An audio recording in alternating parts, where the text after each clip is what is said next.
Okay, today will be on the using of open source GIS softwares and tools at the local and also at a national level.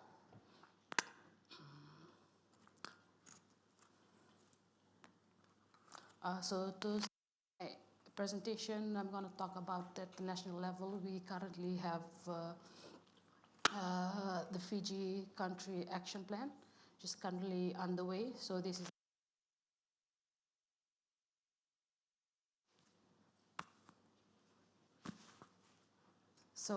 Fiji has recognized the importance of geospatial information. Oh, I think it's gone off now.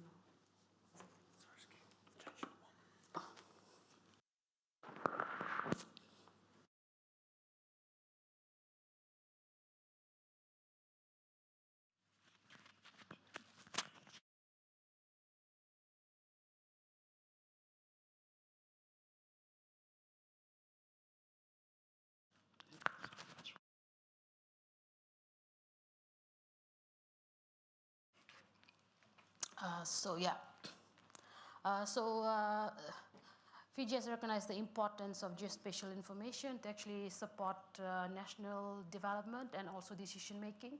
So it has commanded to work on the UN GGIM to actually develop the Integrated Geospatial Information Management Framework, or the IGIF, and has a reference for our country to actually strengthen the geospatial information management and relevant infrastructure.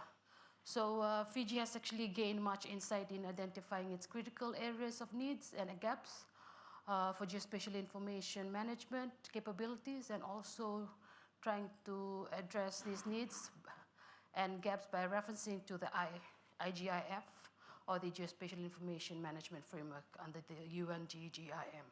And so they're looking towards this framework for guidance and practical and effective strategy. And for under this country level action plan, so they have few things under the action plan. So it's the strengthening of zoning, transport, utilities, geology, demography, and agriculture, topography, cadastral, and also climate.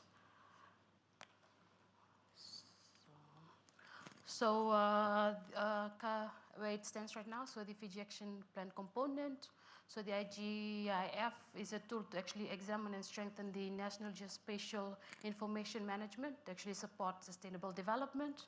So as part of the national consultation to actually explore how geospatial information is currently used in Fiji and also managed, and how it could be improved in the future.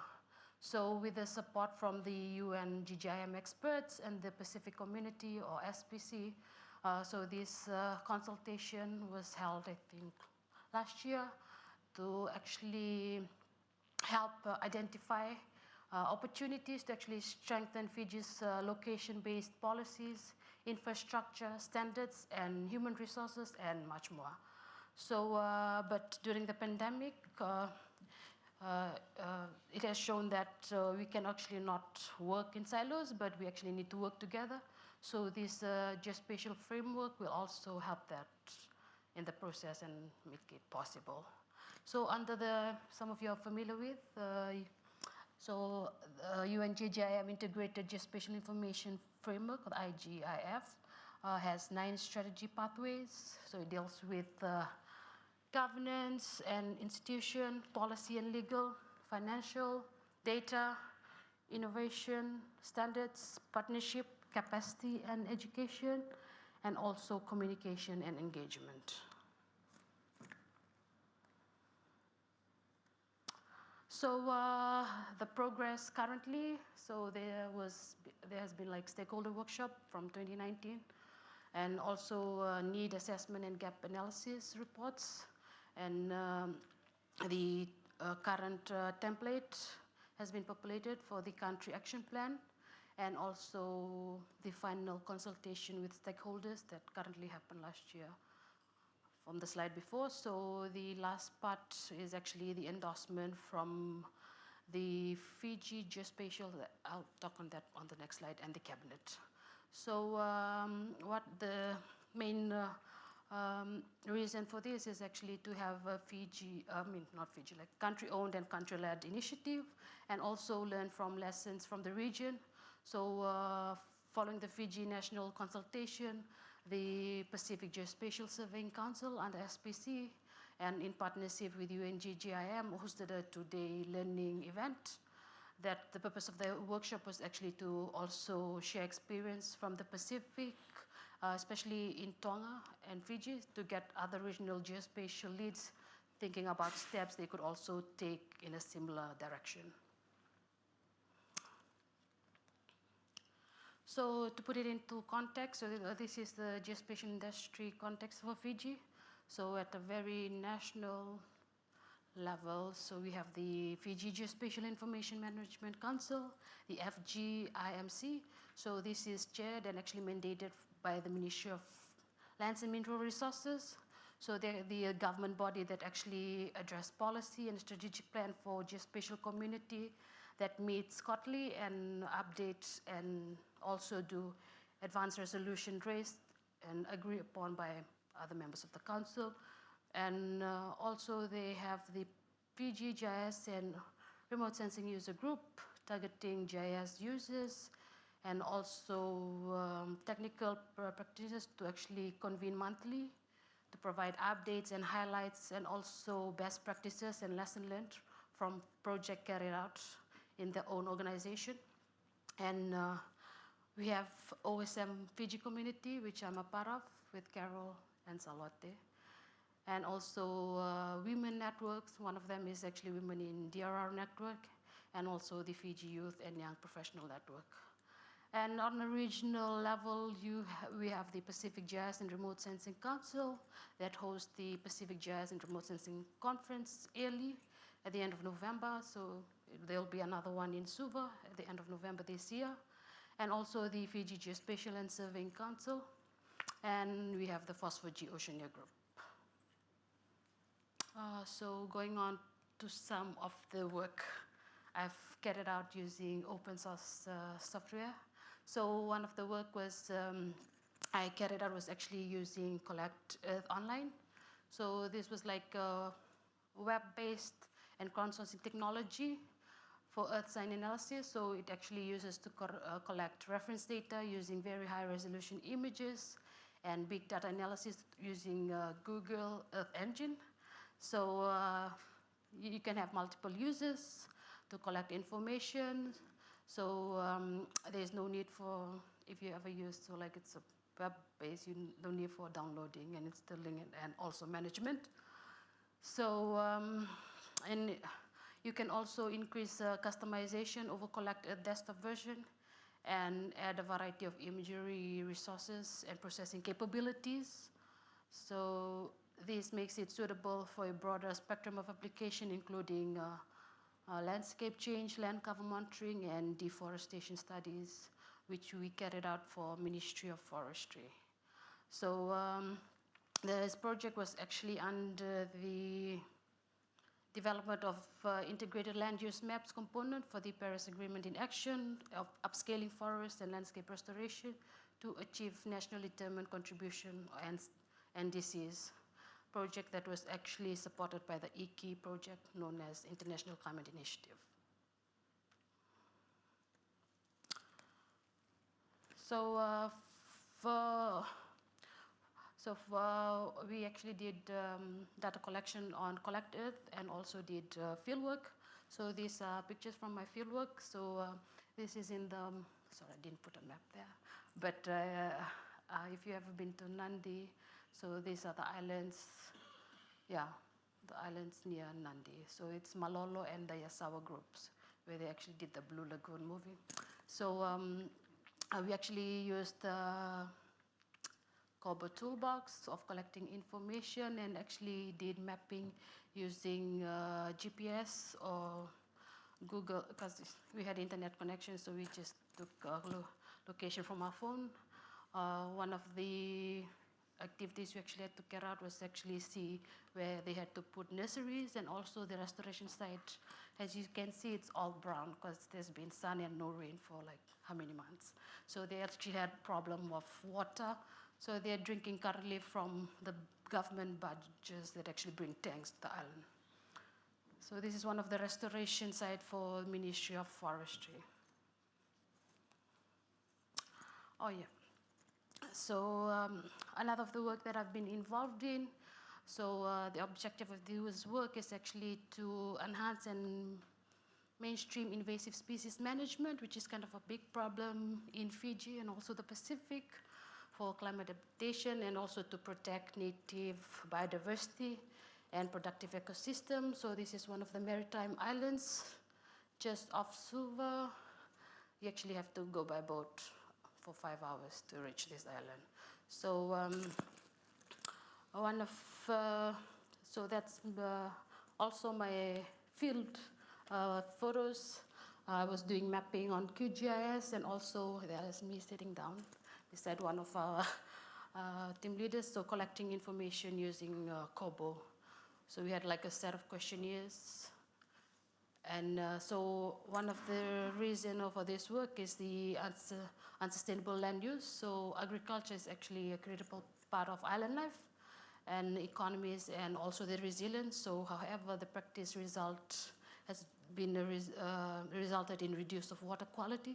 So while working in the Yasawa and the Mamanuca, and now I'm going on to this island, which is Ngau Island. So they have similar problems, the reduced of water quality. So which is also the community water source. So due to degradation of able lands and also sedimentation of waterways. And what I also found out was fire is also widely used as a mechanism for actually clearing vegetation from land. So these consequences including forest loss, soil degradation, and also promoting landscape dominated by introduced species. So they said that 5 years ago there was no African tulip there, but now it's on one side of the island. Hopefully it doesn't spread to the other side of the island. This affects the quality and also the availability of natural resources that people rely on. Because I think for African tulip, it's very invasive, and they said it's once there's a clear space, they just I think they just come and like grow all over the place, and it's actually hard to manage. So so it actually affects the quality and actually availability of natural resources that actually people rely on, mostly on these islands. And and it's also the farming practices including traditional shifting of agriculture and loss of soil fertility. Sorry. Okay, next. So also there's a threat to ecosystem and livelihood and the people. So on that island, there's actually a lot of invasive species like rats, feral cats, pigs that are driving biodiversity loss, and also degradation of forest habitats. So one of that is they call it petrel bird.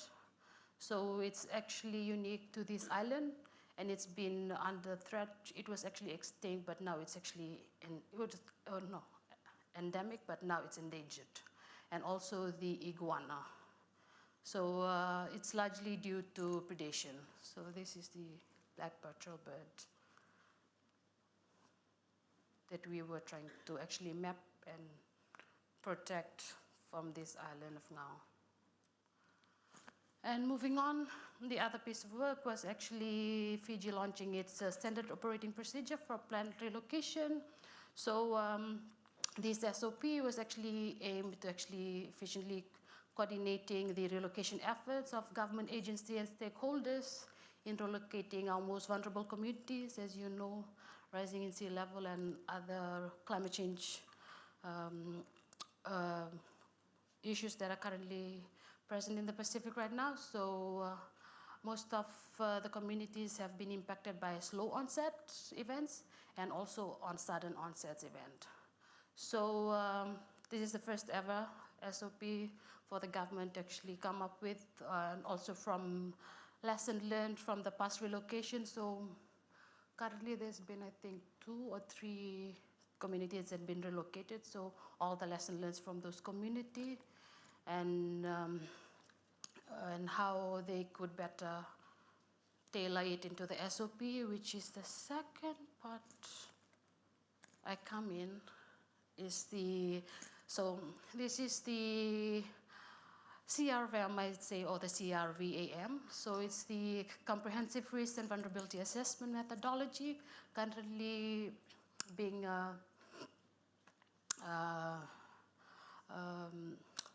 produced or maybe in the work progress in Fiji. So this was actually done and funded by the GIZ, or the German government, on the production of the Comprehensive Risk and Vulnerability Assessment Methodology. So it's intended for planned relocation in Fiji. So its the primary focus is actually to assist government and its stakeholders in identifying a series of procedural steps and process that can be steps that actually can be replicated to guide relocation assessment and also implementation operation in relation to any relevant context in Fiji. So the CRVAM or CRVA will be used as a step-by-step guideline in identifying risks posed by climate change and vulnerability hazards, both natural and man-made, and the vulnerability of communities and settlement in Fiji, and also determine appropriate adaptation and resilience measures to inform specific steps of the standard operating procedure with the SOP for planned relocation of communities that are vulnerable to the impacts of climate change. So this one is one for my field work. So this is a displaced community that has been currently displaced while I'm talking right now. This is the third year. So this is the northern island of Fiji, of Vanuatu. And these are the kids, and they've been, I think, living on tents and temporary structured houses for the past 3 years now. And with this CRVA, so there's like a list of communities. So we've chosen, the government has chosen like 15 top communities that they think are the most vulnerable. So, but with the SOP and the CRVAM, which we've contributed to, one component of it is the risk assessment. So we're using 5 hazards. We'll have to assess these communities according to these 5 hazards, or the 5 hazards. So it's flood, storm surge, wind, storm, tsunami, earthquake, and landslide. From the data we have available at government and also open source. So these are gonna be used to actually do risk assessment of these communities with the CRVAM and the SOP. From there, we'll actually assess which community deserves the first chance of relocation, set aside from other communities.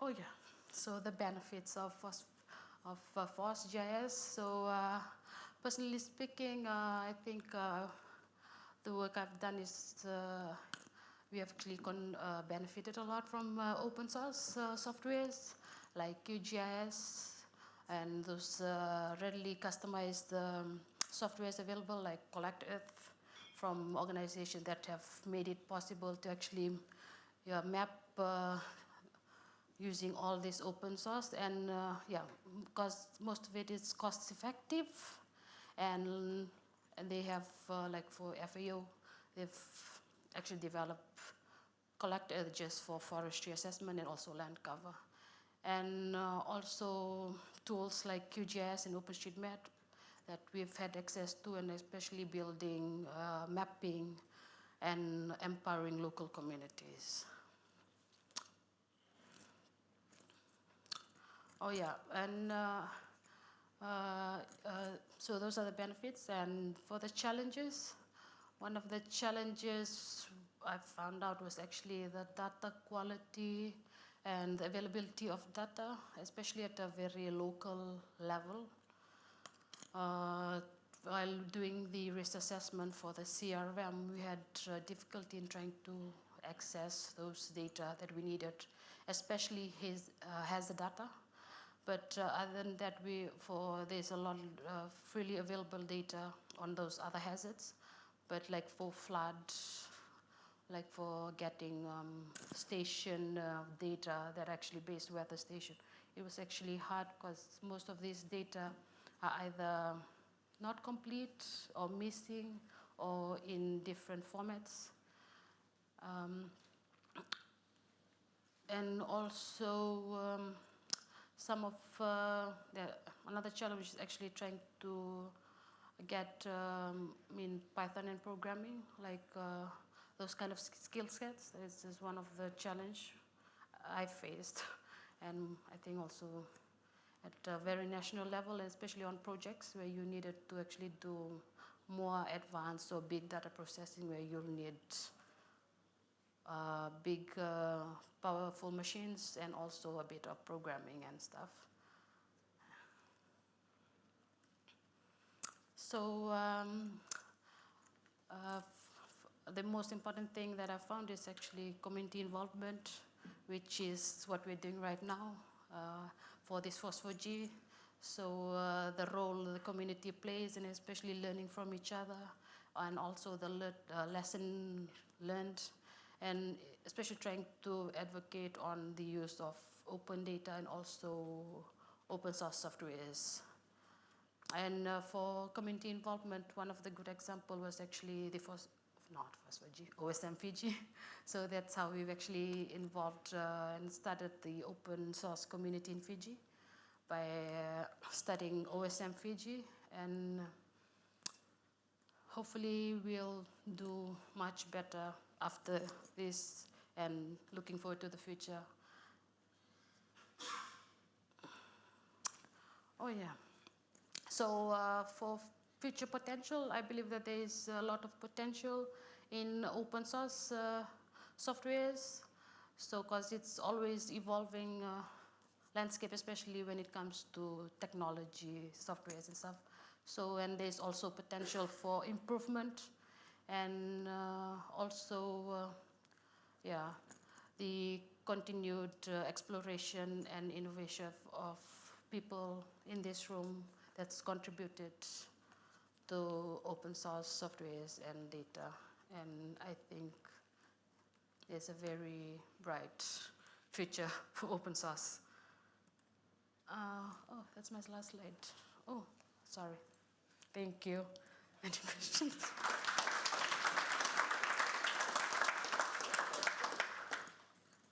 Great. Well, thank you, Lani. Do we have time for one question? Oh, I'm out of time. You did a great job. I thought it was.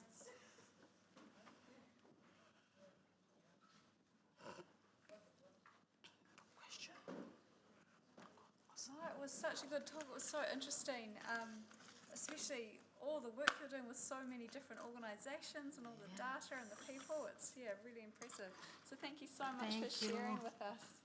How you put that all together. This is from the team. Oh, thank you.